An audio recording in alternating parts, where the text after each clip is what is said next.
Jadi apabila dulu saya mula belajar dan saya mula memahami sedikit-sedikit dalam Al-Quran itu, ya, mula terbuka suatu pikiran, ya, mula mendapat suatu pikiran daripada Tuhan. Saya percaya itu datang dari Tuhan, ya, karena kami orang Melayu ada 5 kali sembahyang dari pagi sampai malam, subuh, zuhur, asar, maghrib, isya.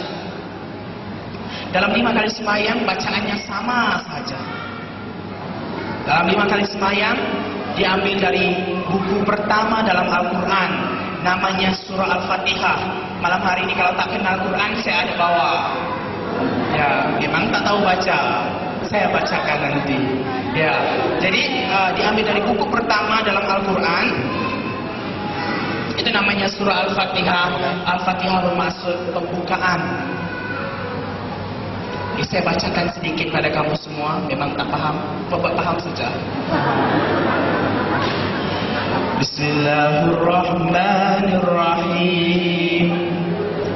Alhamdulillahi Rabbil Alamin, Ar-Rahmanirrahim, Maliki Yaumiddin, Iyyaka na'budu wa iyyaka nasta'in, Ihdinas siratal mustaqim. Saya berhenti dulu pada ihdinas siratal mustaqim, sambungnya nanti sampai amin. Ada lagi, tapi berhenti dulu pada ihdinas siratal mustaqim. Maksudnya, tunjukkan kami jalan yang lurus. Tunjukkan kami jalan yang lurus. Jadi terbuka di pikiran saya itu waktu membaca ihdinas siratal mustaqim.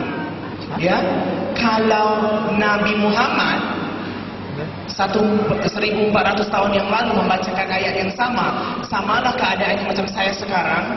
Saya base saya di Pontianak, saya seorang missionary, di base saya di Pontianak. Saya mau datang ke Pasar Kucing. Waktu saya mau datang ke pasar, saya tak tahu jalannya. Jadi saya bertemu dengan satu orang. Saya katakan, Pak Cik, bolehkah tunjukkan saya jalan ke Pasar Kucing? Berarti saya belum tahu jalan ke Kucing. Amin. Jadi terbuka di pikiran saya apa? Kalau Nabi Muhammad 1400 tahun yang lalu membacakan tunjukkan kami jalan yang lurus, berarti dia belum tahu jalan yang lurusnya. Belum ada suatu kepastian keselamatan dalam hidupnya. Jadi kalau nabinya tak tahu jalan yang lurus, gawat kita. Begini kita, ya kan, ibarat naik pilot, naik pesawat, pilot tak tahu turun dekat mana. Pesawatnya tak tahu nak landing dekat mana. Boleh jatuh dalam laut, boleh masuk dalam gunung, boleh langgar sana langgar sini. Karena pilotnya tak tahu. Jadi kalau Muhammad itu macam pilot orang Islam itu, ya kan? Dia sendiri tak tahu jalan lurusnya. Saya apatah lagi bertambah gawat, ya kan? Bertambah susah saya. Oh, jadi saya kata, gimana ini? Muhammad aja tak tahu jalannya, ya kan? Dia aja macam orang buta. Habislah yang lain lebih buta. Nah, kemudian tengok lagi dalam sejarah Islam. Dikatakan dalam Al-Quran, jangan kamu hampiri zina. Bila dia kata jangan hampiri zina, tahu-tahu istrinya sampai 23 orang. Kata jangan berzina, tapi kawin sampai 23 orang. Paling tua umur 40 tahun, paling muda umur 6 tahun. Kalau saya belajar psikologi, di dalam psikologi ada suatu penyakit disebut ketidakseimbangan mental. Di dalam ketidakseimbangan mental itu ada suatu bab disebut pedofilia. Berarti orang tua, orang dewasa yang bernafsu kepada budak-budak. Jadi bila tengok kriterianya itu, Muhammad itu pas. Cun. 6 dia dengan istilah itu. Wah, saya kata, gawat kalau nabinya saja tidak seimbang mentalnya, ya kan? kawin sampai 23. Jadi bila yang begitu, kemudian ada lagi dia kata dalam Al-Quran, jangan membunuh, ya. Tetapi 1/4 semenanjung tanah Arab sejarah Islam buktikan bahwa semuanya dibunuh Muhammad. Diletakkan pedang di sini waktu perluasan jajahan Islam, katanya fasling taslam, kamu jadi Islam, kamu selamat katanya. Kalau tak selamat, kalau kata tidak, potong, KO terus, habis. Sejarah membuktikan nabinya saja membunuh orang. Kata jangan membunuh, ada pula dalam Al-Quran bunuh suci, jihad. Bunuh satu orang Kristen dapat 7 perempuan di surga. Inilah mereka punya ajaran. Kemudian kami percaya lagi dalam malaikat, angel, percaya. Tetapi malaikat dalam Islam itu takut anjing. Sebab itu orang Melayu tak boleh beranjing. Nanti kalau malaikatnya bawa berkat terbang turun dari surga, mau masuk ke pintu rumah, tiba-tiba anjingnya tercicik berkatnya, lari malaikatnya. Jadi tak boleh beranjing. Dan seterusnya malaikatnya itu Rabu malam, ya, malam-malam tak nampak.